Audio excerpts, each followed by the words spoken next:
आज एक महान खेळाडू मित्रांनो, या घडून सांगायचं झालं एक दोस्तीच्या दुनियेतील राजा माणूस मनोज फकीर आपल्याला पाहायला मिळतोय महालक्ष्मी बसवी संघाचा. काय सांगशील प्रभात? हाय व्होल्टेज सामना बघायला मिळणार आहे तो. काय बोलणार त्याला माहितच नाही का. महारावणात कडबुडे विरुद्ध महालक्ष्मी बसणे दोन्ही नावाजलेले संघ असतील. रत्नागिरी तालुक्याचे दोन्ही नावाजलेले संघ असतील. फायनल मध्ये प्रवेश केला दोन्ही संघांनी. सर्व लायमन एक विनंती असेल, सर्व लायमन कमिटी मेंबर सर्वांनी जरा डोळ्यात तेल घालून जरा सामना बघायचा आहे आणि आपलं कामगिरी देखील पार पाडायची आहे. एक कमिटीला देखील विनंती असेल आणि नावाजलेले पंच असतील अनिकेत कांबळे, तेजस कांबळे, सचिन कांबळे. एक 3 दिवस आम्हाला मोलाचं सहकार्य लाभलं जात आहे अनिकेत कांबळे यांच्याकडून. आणि आता फायनल सामना लागला जातोय महारावणात कडबुडे विरुद्ध महालक्ष्मी बसवे नावाजलेले दोन्ही संघ. बघूया पहिला चेंडू. आम्ही सूर्य खेळून काढला ते चेंडू घालण्याचं पाहायला मिळतोय. चेंडू सरकार 4 धावांसाठी खराब चेंडू पाहायला मिळालं त्या ठिकाणी महालक्ष्मी बसवी संघाकडून. पहिला चेंडू होता हलक्या कुठे खेळला होता अमितनं, तर त्या ठिकाणी खराब चेंडू पाहायला मिळालं महालक्ष्मी बसवडी संघाचं. आणि पहिल्या चेंडूवरती 4 धावा. थोडस क्षेत्रामध्ये बदल पाहायला मिळेल कारण स्वतः शुभम सोनार तो विकेटच्या पाठीमागे पाहायला मिळतो. तो शुभम सोनार आहे. एक महान नेतृत्व आहे क्रिकेट मधलं. अनेक सामने त्यानं आपल्या बाजूने झुकवले. तर दुसऱ्या बाजूला विचार जर केला गेला गोलंदाज त्याला साथ देतोय बसवी गावासाठी महालक्ष्मी बसवी संघासाठी तो मनोज फक्के आपल्याला पाहायला मिळतोय. स्ट्राईकला अमित धनावडे, करबडे, करबडे गावचा सीताराम मैदानामध्ये दाखल असेल. आता सुरेख केला चेंडू सुरेख पण होता त्या ठिकाणी खेळाडूचा. तर या खेळाडूचा विचार जर केला गेला मला कमिटी मेंबर आहे मागच्या सामन्यामध्ये सुरेख झेल टिपला होता या छोट्या मुलानं. काय सांगशील या प्रभात या खेळाडूबद्दल? काही सांगू या खेळाडू बद्दल. एक उगवता सितारा असेल तर चिंद्रवली कांबळे या संघाचा. आणि आता दुसरा चेंडू असेल. पहिल्या चेंडू 4 धावा वसूल केला होता आणि हा तिसरा चेंडू असेल आणि नैसर्गिक चेंडू देखील आणला जातोय. 2 धावा घेण्यात यश येत आहे आणि 3 धावा. संघाची धावसंख्या रेखाटली जाते. संघाची धावसंख्या होते ती 8 धावा. नक्कीच या ठिकाणी झेल घेण्याचं महत्व होतं. मात्र झेल मध्ये पुन्हा वारंवार चूक पाहायला होते त्या खेळाडूकडून. थोडंसं इझी घेतलं जाते क्रिकेट. तर मित्रांनो ज्या ज्या वेळेला आपण दगडीचा पाहिला असेल तर अरुण गवळी साहेब नक्कीच सांगतात चुकीला माफी नाही. ज्या ठिकाणी चूक केलात तिथे तुम्ही सामना गमावलात. आतापर्यंत मला वाटतं 2 चुका पाहायला मिळाल्या त्या खेळाडूकडून. पुढे अमित सुरेख खेळी करतोय आपल्या संघासाठी. धावसंख्या झाली 8. आतापर्यंत 1 धाव घेतली गेली. धावसंख्या होईल बिनबाद 9 धावा. स्ट्राईक असेल प्रणवचा विचार जर केला गेला हा एक मोठा फलंदाज आहे महारावणात करबुडे संघाचा. नक्कीच धनावडेवाडी गावाला बिलॉंग करतो. करबुडे गावाला बिलॉंग करतो हा प्रणव धनावडे. आपल्याला पाहायला मिळेल. पुन्हा मनोज सुरेख केलेला चेंडू पुन्हा एकदा सुरेख त्या ठिकाणी सोजत पाहायला मिळालं. तोपर्यंत धावा घेतला गेला तो 2 धावांनी समाधान मानावं लागतंय. धावसंख्या होते पहिल्या षटकाच्या समाप्तीनंतर 11 धावा. बिनबाद 11 धावा. पाहूया आता मात्र गोलंदाज कोण असेल. नक्कीच गोलंदाज पाहायला मिळेल आपल्याला. कारण त्यानंतर झाली स्पर्धा 2025 मधील पावसाळ्यानंतरची झाली पहिली स्पर्धा. या स्पर्धेमध्ये मालिकावीर ज्याने किताब पटकावला तो शुभम सोनार मैदानामध्ये दाखल आहे. पाहायला मिळतो गोल ट्रॅकवर. स्ट्राईकला असेल अमित धनावडे. नक्कीच विचार जर केला गेला भैरीभवानी चषक या चषकामध्ये हा एक खेळाडू मानकरी ठरला होता. मालिकावीराचा मानकरी ठरला होता अमित धनावडे. काय सांगशील प्रभात अमित बद्दल? दुसरा पंच घेऊन आलाय तो शुभम सोनार स्वतः कर्णधार असेल आणि काहीशी खराबाची गोलंदाजी बघायला मिळते. परंतु 2 धावा घेण्यात यश येत आहे. संघाची धावसंख्या रेखाटलीच असते. संघाची धावसंख्या होते ती 13 धावा. बघूया पुढील चेंडू असेल शुभम सोनारचा. शुभम पुढचा चेंडू घेऊन अमित साठी सुरेख खेळला चेंडू पहिला धक्का पहिली पनवत्ता महारावणा करबुडे संघाला. प्रणव याच्या स्वरूपात प्रणव माघारी पडत असताना आता मात्र नक्कीच या ठिकाणी क्वार्टर फायनल मध्ये त्याने षटकारांची आपलीबाजी केली होती. तो आशिष मोहिते मैदानामध्ये दाखल झालाय. पाहूया या सामन्यामध्ये कोणती कामगिरी करणार आशिष मोहिते. जर कोणी मान्यवर उपस्थित राहिला असेल तर भावेलजी संपर्क साधा. आपल्यासाठी बसण्याची व्यवस्था केली गेली आहे. आपण जाऊया. Thank you DJ. या ठिकाणी पुन्हा एकदा शुभम सोनार काय गोलंदाजी केले. काय गोलंदाजीला धार आणले शुभमनं. तर मनोजने पहिली गोलंदाजी केली होती. आतापर्यंत विचार जर केला गेला 13 धावा झाल्यात. धावफलकावरती लागल्यात. आता मात्र आशिष मोहिते मॅच फ्रॉम करबुडे मोहिते वाटले बिलॉंग करणार हा खेळाडू म्हणावा लागेल. पाहूया आता मात्र महारावण करबुडेसाठी खेळतोय आशिष मोहिते मैदान दाखल झालाय. आता मध्ये सुरेख खेळलेला चेंडू त्या ठिकाणी सुंदर सत्र बनावं लागेल, कौतुक करावं लागेल. खरोखर त्यांना टाळ्या वाजवा या खेळाडूसाठी. उगवता दिसणारा असेल तर चित्रोली कांबळे या संघाचा दर्शन कांबळे.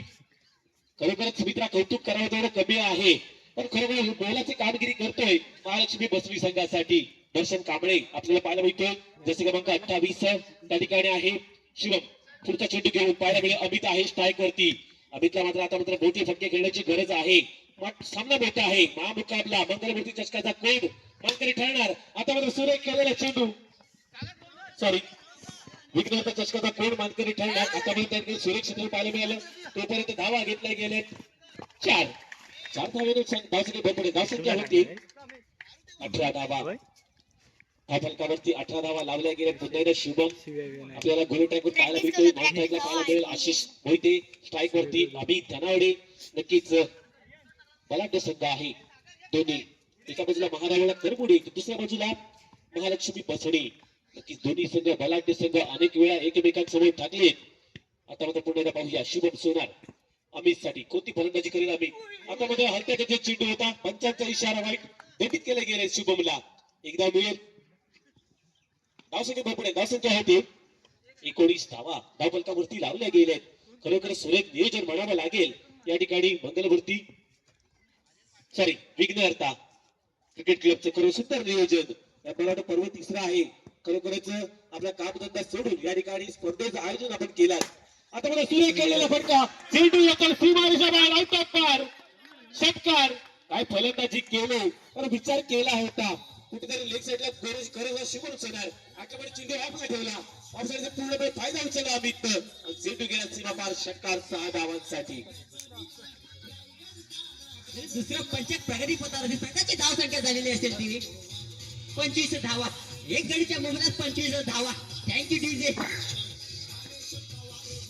पुढील चेंडू असेल शुभम सोनारचा. फलंदाज चेंडू तयार असेल. आता मात्र चांगल्या रीतीने काढवला चेंडू. एक धाव तर निश्चित होते. मला वाटत चेंडू सरसरी आणि नसेल चेंडू आणला जातोय तो वर 2 धावा घेण्यात यश येतोय. मला वाटतं एकूण 3 धावा घेण्यात यश येतोय. पंचक संपताय 2 पंचकाच्या अखेर संघाची धाव संख्या रेखाटली गेली 28 धावा. एक गडीच्या मोबाईल 28 धावा. पहिल्यांदा सामना रंगला जातोय महाराहुलला कळबुड्या विरुद्ध महालक्ष्मी पासने दोन्ही नावाजलेले संघ असतील. रत्नागिरी तालुक्यात नावाजलेले संघ असतील आणि आतापर्यंत धाव संख्या रेखाटली गेली ती 29 धावा 28 धावा. एक गडीच्या मध्ये 28 धावा. काय सांगशील सुहास, कोणता संघ विघ्नता चषकाचा मानकरी ठरेल? तर विचार जर केला गेला दोन्ही संघ बलाढ्य संघ आहेत. आता पाहायला गेलं तर उपकार देवरेकर ऐका गोलंदाज आहे पाहायला मिळते बस्ती संघाचा. उपकार देवरेकर शेवटचा षटक आहे. आपल्या गोलंदाजीवरती थोडस शिरसुन लावताना पाहायला मिळेल. स्ट्राईक अमित आहे. अमितचा विचार जर केला गेला गॅप चेंडू खेळण्यात माहीर आहे. तर चेंडू नवीन असल्यामुळे सीमा पार जाणं थोडंसं मुश्किल असतं फलंदाजाला. मात्र तीच फलंदाजी आपल्याला संघासाठी करतोय अमित. कारण धाव संख्या झाली 28 धावा. एक गडी बाद 28. ओंकार सुरेख गोलंदाजी. पहिला चेंडू हाताळलाय अमितनं.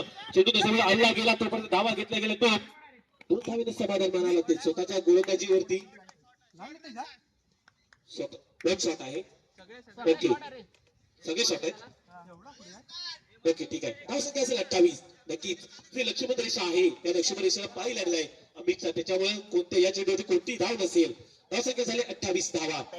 ओंकार देवरेकर पुढचा चेंडू घेऊन अमित साठी 28 धावा. आता मात्र सूर्य खेळून काढलाय. चेंडू जातो दंगल करीत त्या ठिकाणी चेंडू फील्ड केला गेला. तो पण चेंडू थ्रो होतोय. धावा घेतल्या गेल्या.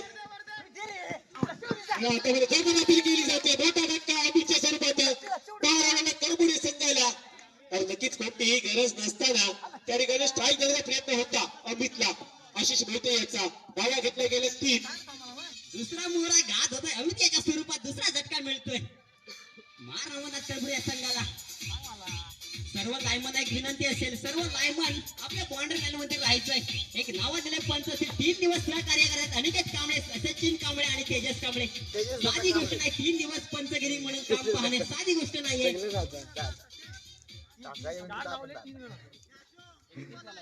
नक्कीच या ठिकाणी विचार जर केला गेला अमित माघारी परतला, अमित माघारी परतल्यानंतर अक्षय धनावडे मैदानात दाखल असेल.